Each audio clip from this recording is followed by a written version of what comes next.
Muito bom sempre estar com vocês. Ontem pela manhã eu pude compartilhar com vocês algumas coisas relacionadas com o Salmo de número 18. E eu confesso a vocês que uma das grandes inquietudes do meu coração no que diz respeito à vida cristã é a prática. Você já me conhece, isso está publicado, não tenho que ficar fazendo rodeios com você. Eu não creio na impecabilidade, eu não creio na infalibilidade, eu não creio no perfeccionismo humano. Eu não creio que nós não estejamos sujeitos a todos os tipos de tentações em todas as áreas da nossa vida. Eu creio que fomos criados à imagem e semelhança de Deus, como diz a palavra dele. Creio que a decisão consciente, racional, voluntária, livre de Adão e Eva, os nossos pais genéticos, foi uma decisão consciente de desobedecer a palavra de Deus, a Deus, e por causa desta desobediência consciente que Adão e Eva assumiram para si, transmitiram esta deformidade genética, uma deformidade. Deus nos criou a sua imagem e semelhança. A partir do pecado, a partir da desobediência, esta deformidade, esta habitação de uma natureza contrária à natureza de Deus, à natureza divina, tomou posse, apossou-se do homem, e esta natureza foi transmitida a toda a raça humana. E a Bíblia então chama isto da universalidade do pecado, ou seja, todos pecaram. Adão e Eva passam a transmitir geneticamente, na natureza, na essência da existência do ser humano, a desobediência, a rebeldia, a incredulidade voluntária e espontânea. Isto é comprovado na história da humanidade e na sua e na minha vida, quando nós somos sinceros diante de Deus e reconhecemos que somos pecadores por natureza. Mas Deus, como Ele tem um pacto, como Ele tem uma aliança com você e comigo, uma aliança com a sua criação, Ele não desistiu do homem, Ele enviou a Jesus Cristo, seu Filho, para nos libertar, para nos transformar. Gente, vou continuar insistindo, né? Cada um na sua área. Eu entendo que Deus tem me convocado para permanecer, para perseverar, pregando esta verdade. Jesus Cristo é o Cordeiro de Deus que tira o pecado do mundo. Ele veio para libertar o homem do pecado, da sua miséria existencial, da escravidão, da sua essência, da sua natureza de pecador. E Deus, quando Ele opera este milagre, quando Ele realiza este feito notável na cruz por meio de Jesus Cristo, é por isso que o apóstolo Paulo diz: eu nada quis saber entre vós, senão a Cristo e este crucificado. Nada me interessa no que diz respeito ao Evangelho, senão a pregar que Jesus Cristo veio para libertar o homem do pecado. E qual que é a minha insistência nisto? Por que eu enfatizo isso tanto? Porque veja, meu irmão, minha irmã, O mundo passa, as coisas passam, a vida passa, tudo passa, passa com rapidez.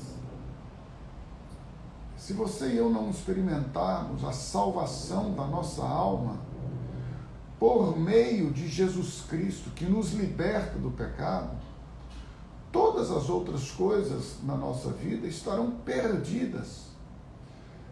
Porque de que adianta o homem ganhar o mundo inteiro e perder a sua alma? Veja bem, ele ganha o mundo todo, mas perde a sua alma. Qual foi a vantagem? O que ele adquiriu com isto? Então o salmista, Salmo de número 18, um salmo de Davi, um salmo que ele fala a respeito das suas lutas, mas também proclama a manifestação do poder de Deus, da glória dele, da maneira como Deus age. E é interessante porque eu não vou, obviamente, abordar hoje, esta semana nós vamos refletir neste salmo, não vou abordá-lo, obviamente, todo nesta manhã, mas ele faz algumas colocações que são fundamentais para a nossa vida como cristãos, irmãos. Meu irmão, minha irmã, nós somos cristãos, nós não somos perfeitos, nós não somos pessoas, como eu disse introdutoriamente, impecáveis, infalíveis. Nós somos cristãos, é uma decisão nossa, gente. Às vezes você quer ser budista, às vezes você quer ser destas outras, eu vou chamar de seitas, não trazendo nenhum demérito para aqueles que entendem que devem seguir, mas Hare Krishna, Rosa Cruz, eu nem sei mais, existem tantas coisas hoje, estas questões relacionadas com o consumo de chás e disso e daquilo, cada um buscando a sua transcendência espiritual, o seu evoluir espiritual. Tudo bem, eu não vou entrar no mérito do juízo, quem sou eu para julgar quem quer que seja? Até porque você e eu precisamos entender, oh meu Deus, a gente precisa tanto de clareza, não é? Gente, nós, você e eu, decidimos crer na Bíblia, certo? Eu estou com a Bíblia aqui, eu gosto dessa Bíblia física, né? Já falei isso. Você e eu decidimos crer na Bíblia. Tem gente que decidiu não crer na Bíblia. Você pode suportar isto?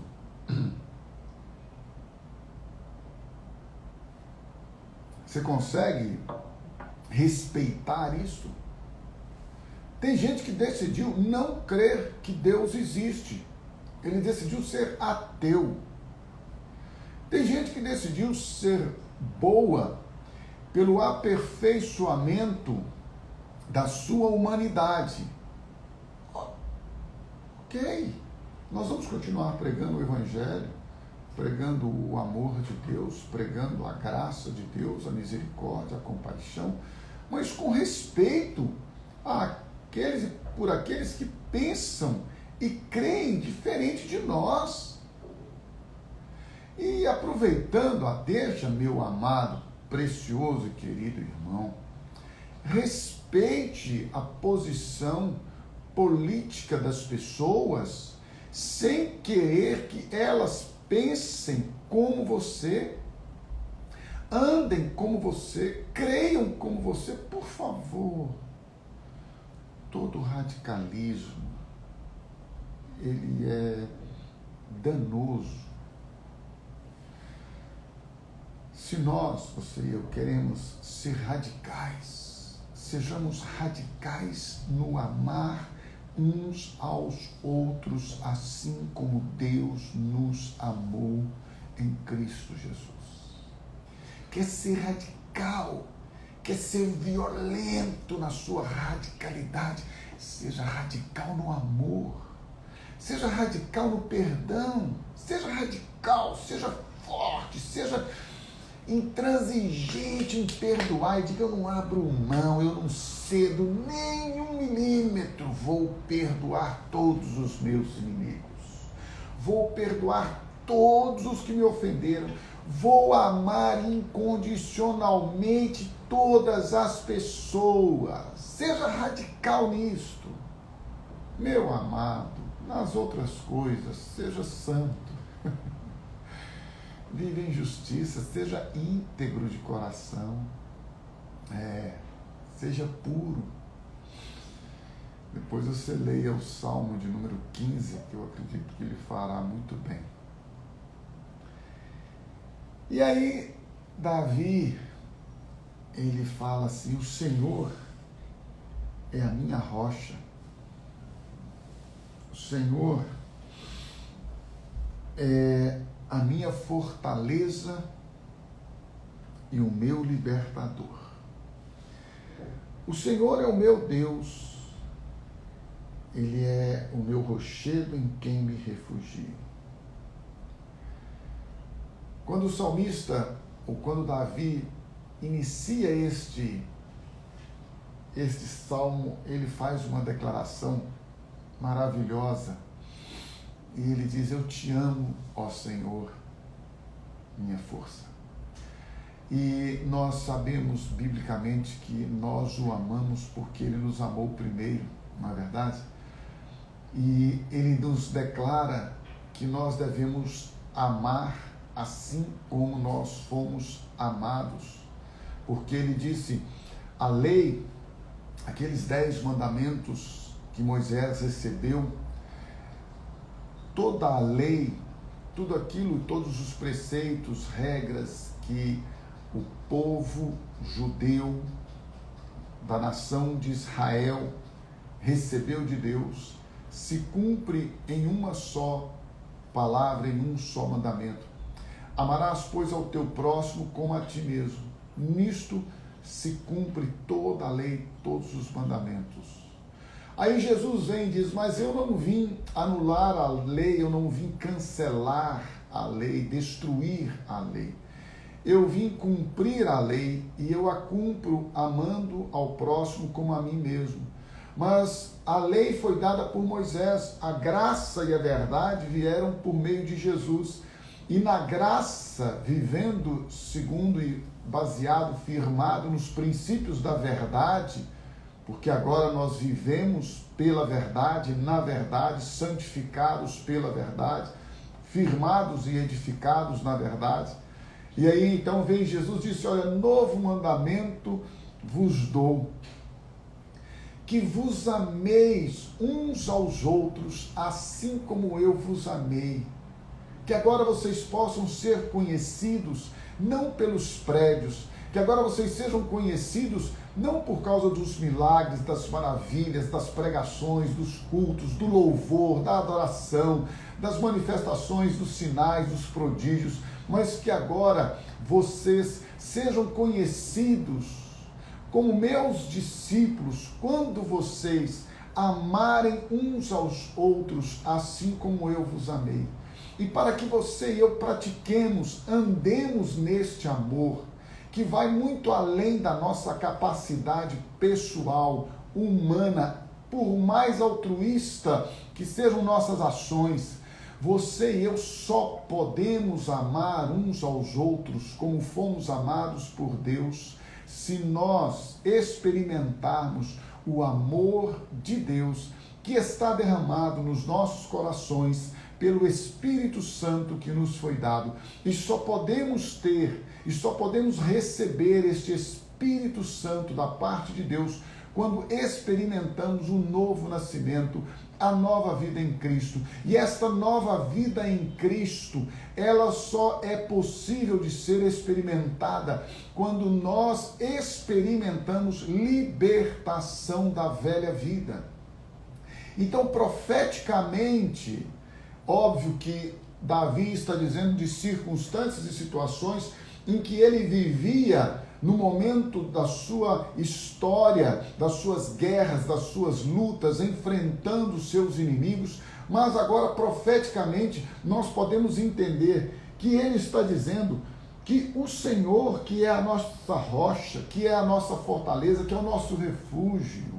Eu disse ontem que muitas vezes a ideia que nós temos de fortaleza, de refúgio. É como se nós estivéssemos fugindo, correndo, é como se nós estivéssemos debaixo, entre aspas, de uma situação negativa. Mas se nós olharmos o Salmo de número 23, e eu gostaria de conferir rapidamente com vocês, só para a gente ter ampliar um pouquinho o nosso entendimento, quando a Bíblia diz assim: o Senhor é o meu pastor e de nada eu terei falta, em verdes pastagens ele me faz repousar e me conduz a águas tranquilas. Ele restaura-me o vigor, guia-me pelas veredas da justiça por amor do seu nome. E ainda que eu ande pelo vale das trevas e de morte, não temerei mal algum, perigo algum, pois ele está comigo, a vara e o cajado dele me protegem. E então esta expressão de proteção, de cuidado, que ele prepara para você e para mim um lugar de refúgio, de provisão. Quando Deus faz isso na sua, na minha, na nossa vida, Ele está mostrando: você tem o meu cuidado. Quando você está no refúgio de Deus, você entra no descanso. Quando você descansa, você entrega, você se rende. E então o salmista diz: Ele é o meu refúgio, Ele é a minha fortaleza, Ele é o meu libertador. Se Deus não nos libertar, se você e eu não formos livres de nós mesmos, anote isto, meu amado, precioso irmão. Você e eu precisamos ser livres de nós mesmos. Salmo 18 diz: você é livre porque o libertador te libertou. Porque aquele que te libertou, olha, irmãos, libertou, não libertará. Tem gente esperando a libertação interior, tem gente esperando ser livre de suas crises existenciais, tem gente esperando ficar livre de suas angústias, tem gente esperando quando que na morte eu vou ficar livre, isso vai acabar. Deixa eu lhe dar uma notícia maravilhosa.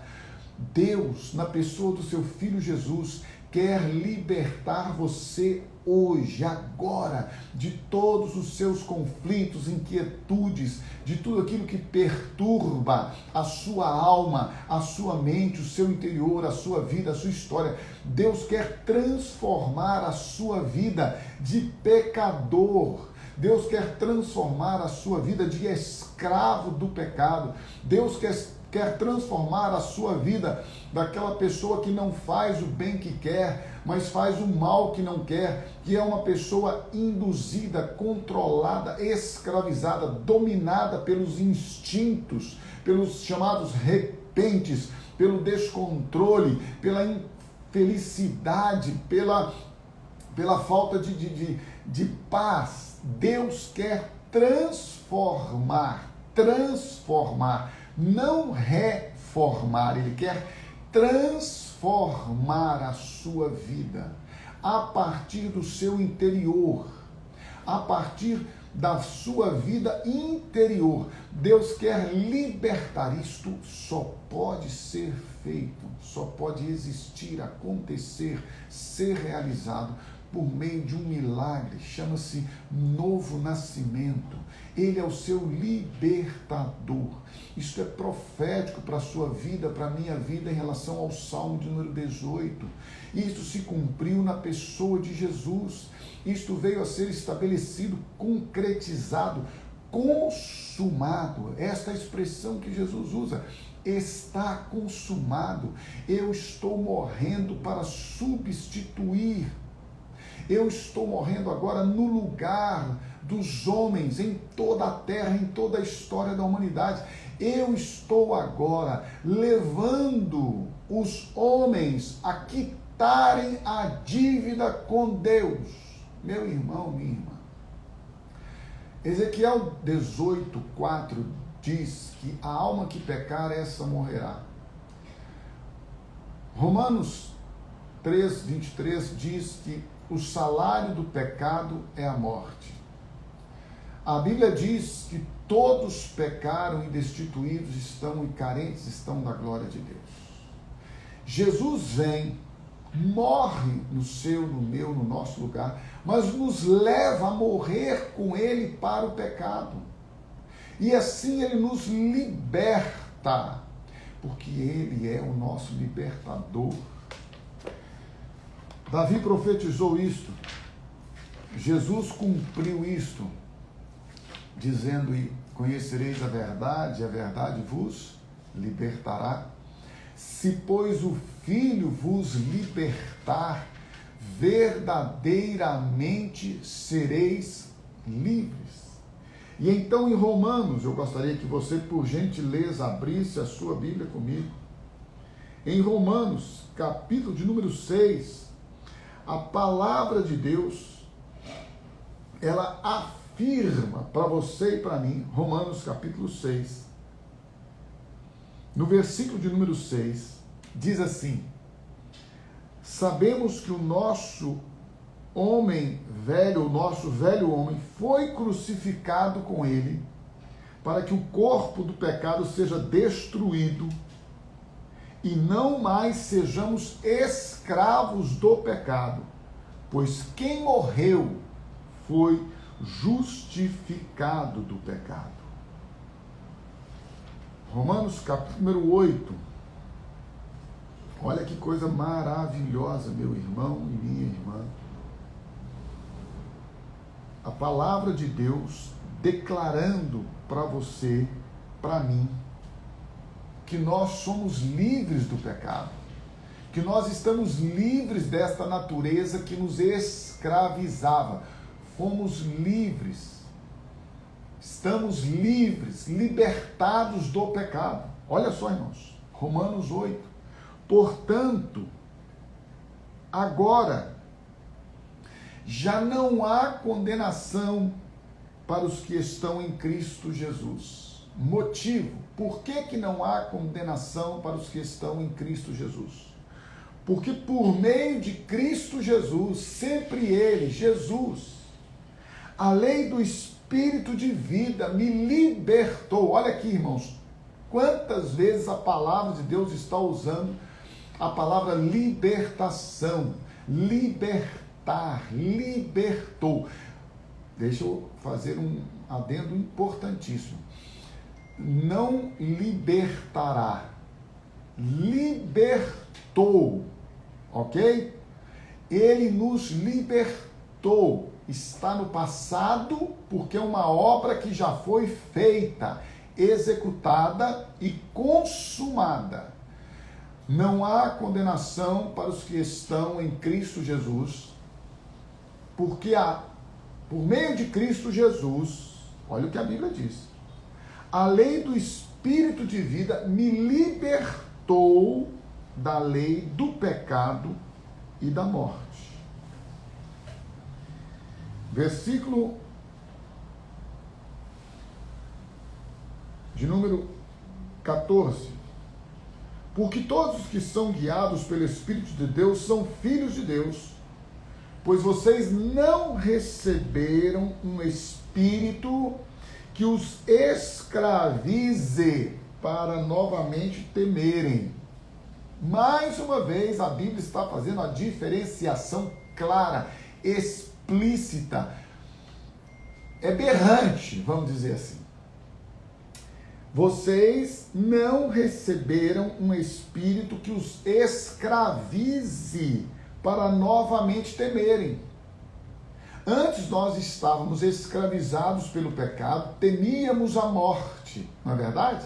Você pode ver, a gente fica com medo da morte, ninguém quer morrer e a gente teme a morte. Mas deixa eu lhe dar uma notícia: quem está em Cristo, quem está em Jesus não morre, gente.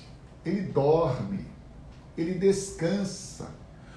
Os que glorificou, ele os chama para a glória. Você que está em Cristo Jesus, você que é uma nova criatura, você que foi libertado do pecado, você que já não tem mais sobre a sua vida a sentença de morte, a condenação. Portanto, agora não há condenação para os que estão em Cristo Jesus. Você é livre. Você não está mais escravizado pelo pecado. Você foi libertado. E então a palavra de Deus está dizendo, você não volta. Você não volta. Você não tem como retroagir. Ele não vai permitir que você receba um espírito que os escravize. Não é o espírito mais de escravidão. É o espírito novo, coração novo, vida nova. O Espírito Santo habita em nós. Nós não tememos a morte. Não há medo, meu irmão. É o contexto de Romanos capítulo 8. Se você ver, eu estou falando isso aqui, e você vê lá no finalzinho que Paulo fala, nada pode nos separar. A morte pode nos separar? Não, ele está certo, convicto que nada pode nos separar do amor de Deus. Então, o apóstolo Paulo está dizendo, mas receberam, por gentileza, acompanhe comigo o versículo 15, é muito importante, que o Espírito Santo revele isto a você, que você seja livre,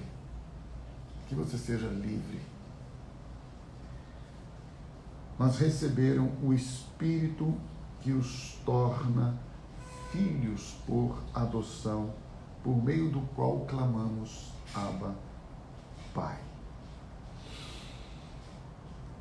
Ele nos torna agora libertados do pecado. Eu te amo, ó Senhor, rocha minha. Tu és meu rochedo, minha fortaleza, o meu Deus, em quem confio.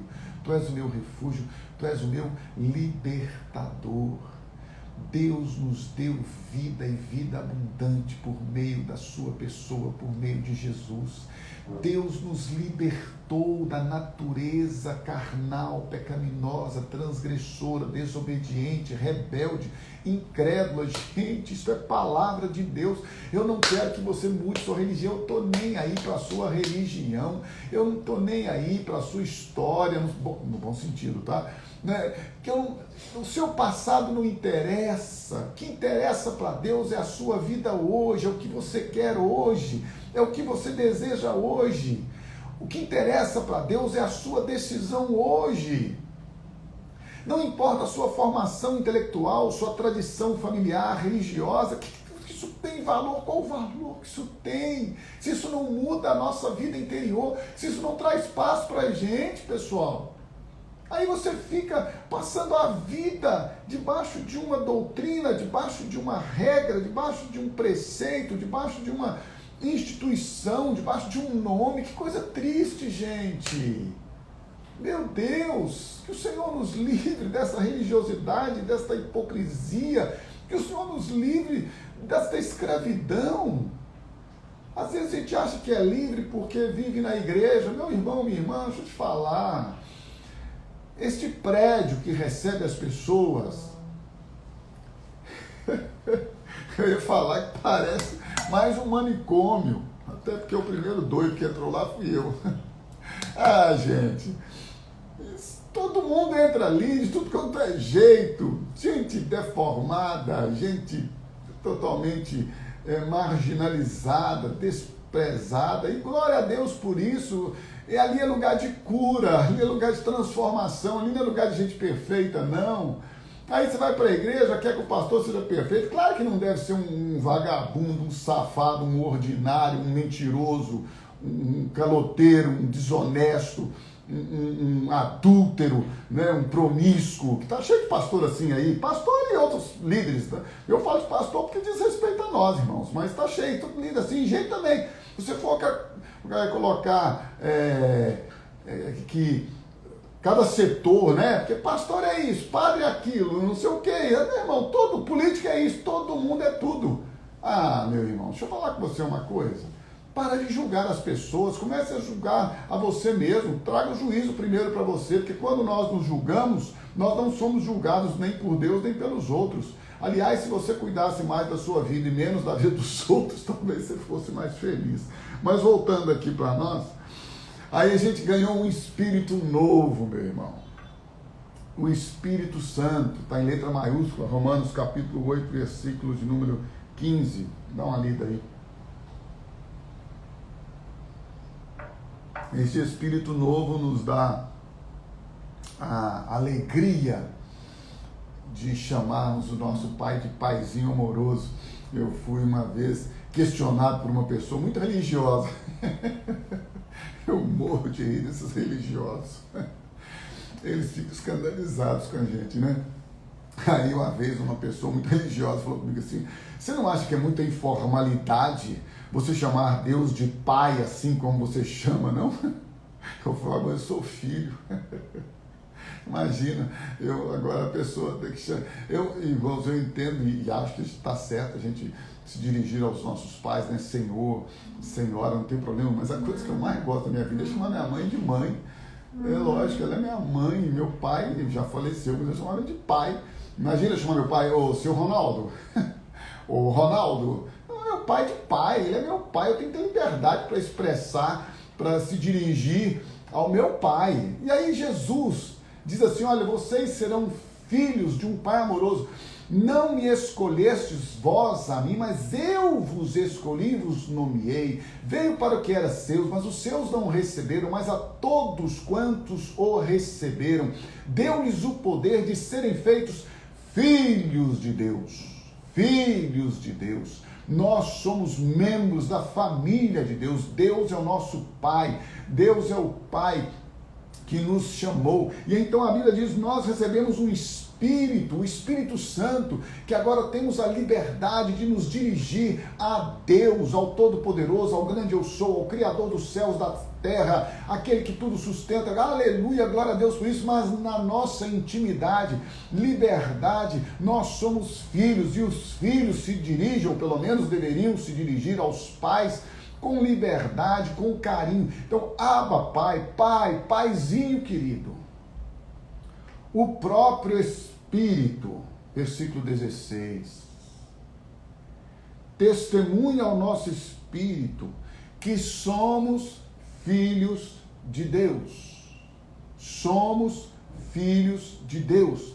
Você é filho de Deus. Você tem acesso ao seu Pai direto na pessoa de Jesus. Você não precisa de outro intermediário, nenhum outro, porque ninguém vai ao Pai, ninguém vem ao Pai se não for por mim, disse Jesus. Ninguém tem acesso a Deus a não ser por meio de Jesus Cristo. Então você é filho. E então Davi disse: tu és o meu libertador. Meu irmão e minha irmã, que nós, durante esta semana, ao meditarmos, ao refletirmos nesta preciosidade das Escrituras Sagradas, em especial do Salmo de número 18, que eu gostaria que você retornasse com a sua Bíblia para lá, para que o Espírito Santo, nesta manhã, confirme estas verdades tão preciosas, riquezas tão maravilhosas para a sua vida, para a sua história, para que você tenha um dia com a sua mente totalmente transformada, entendendo, sabe, pessoal, a gente precisa evoluir. Durante muito tempo, nós, cristãos, ficamos limitados, talvez seja uma palavra mais branda, que eu quero assim usar, as questões espirituais. Então, o cristão, qual que é o negócio dele? É ser espiritual. Ele tem que ser espiritual, espiritual, espiritual, espiritual. E nós não percebemos, ou pelo menos não tivemos a clareza de que é espírito, alma e corpo, que Deus trabalha nas 3 áreas da nossa vida. E estas áreas são fundamentais que elas sejam desenvolvidas. O espírito, obviamente, com o Espírito Santo. A alma trabalhando a nossa mente, nossas emoções. E saiba você, sim, que Deus trabalha na nossa mente, que há um trabalho psicológico, psíquico, que Deus realiza na sua e na minha vida. Há um trabalho mental que Deus trabalha, mudança de valores mentais, de conceitos. Deus trabalha isso. A neurociência, os estudos, as pesquisas provam hoje que você deve evoluir mentalmente, você deve evoluir psicologicamente. E tudo isso confirmando biblicamente, porque o apóstolo Paulo diz que vocês sejam transformados pela renovação da vossa mente. Não está falando de Espírito Santo. Ele está falando claramente da mente. Claramente da mente. Uma mente clara. Ele está mostrando isto. E o nosso corpo, depois você leia a Bíblia, por gentileza, Romanos capítulo 6, está claro lá. Você continua com ele limitado, ele vai voltar para o pó, do pó ele veio, com instintos humanos, com fraquezas humanas, mas ele é dominado pela sua vontade mental, psíquica, e ele agora está debaixo do domínio próprio, que é fruto do Espírito. Então olha lá, o Espírito Santo produz, frutifica, domínio próprio, que controla os nossos desejos, que muitas vezes nós não o controlamos. Você não controla desejo, você controla reação, ação ao desejo. Desejo você tem, surge, pá, por isso que você é tentado. Você não é tentado porque Deus te tenta, você é tentado pelos seus próprios desejos. Desejo surge, surgiu. O desejo de mentir, o desejo de furtar, o desejo de omitir, o desejo de ter relação sexual fora do casamento, o desejo de satisfazer os meus instintos humanos. O desejo vem, o desejo de ficar rico. A Bíblia chama atenção disso o tempo todo, gente. Ô, luta! A Bíblia fala o tempo todo, você está querendo ficar rico para quê? Cuidado, os que querem ficar rico caem em armadilhas. Cuidado, porque o amor ao dinheiro, ele é a raiz, a base, o fundamento. O amor ao dinheiro, não o dinheiro, mas o amor ao dinheiro é a raiz de todos os males. Cuidado, porque aquele que ama o dinheiro, que ama as riquezas, jamais dele se fartará. Então Deus vem mostrando para a gente o tempo todo, pessoal. Está mostrando para a gente. O fundamento, o princípio, Deus está mostrando. Não tem essa de falar, eu não sabia, não. Você e eu, voltando aqui. Espírito novo, Espírito Santo, fruto dele, domínio próprio. Domínio próprio para quê? Para dominar nossa vontade, nosso desejo. Aí você pega o seu desejo, quando ele é pecaminoso, e diz para ele, não desejo. Não, você não vai ser realizado. Não vontade, você não vai ser realizada. Por quê? Porque esta vontade, porque este desejo, se eu concebê-lo no meu coração e levá-lo à prática, ou não, porque a partir do momento que eu concebi eu já pequei, mas enfim, se eu fizer isso, eu vou transgredir o amor à palavra de Deus, então eu não vou fazer. Como eu não vou fazer? Porque eu tenho o Espírito Santo vai dominar. Dominar como? Porque nele está implícito, melhor dizendo, que o seu fruto é domínio próprio. Então eu vou dominar. E este corpo agora que foi oferecido para o pecado, para a promiscuidade, para a mentira, para a safadeza, para sem vergonhice, para tudo que ele fazia, este corpo agora que vivia para o pecado, ele vai viver para a santidade, para a justiça, para a glória de Deus. Uma decisão minha, racional e mental. Mental.